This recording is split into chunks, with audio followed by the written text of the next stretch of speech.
The major breakthrough that enabled our technology, which we call Cymerus, was the discovery, if you like, of induced pluripotent stem cells, or a means of deriving what is now known as induced pluripotent stem cells. And these are extremely powerful stem cells that have all of the properties of embryonic stem cells without the controversy associated with their derivation.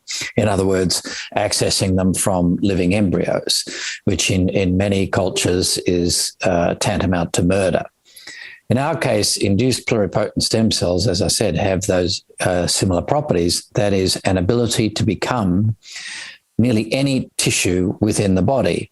And so with that as a starting material, of course, and the right circumstances, any cell can be manufactured in large scale, including MSCs. And our proprietary technology describes a means of deriving therapeutic MSCs from induced pluripotent stem cell starting material.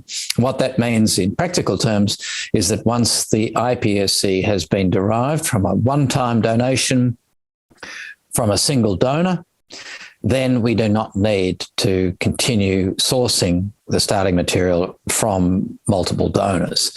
And this ensures that, first of all, we have a highly consistent product because it comes from the same donated material or the master cell bank every time.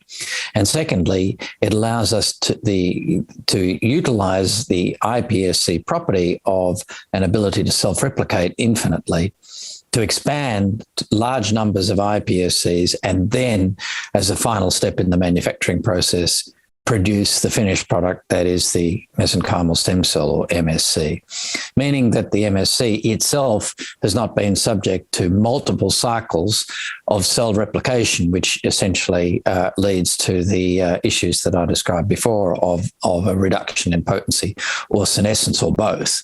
And that's been well described in the literature, and as I said, is a major hurdle or barrier to the ultimate commercialization of MSCs. That barrier has now been broken by our technology.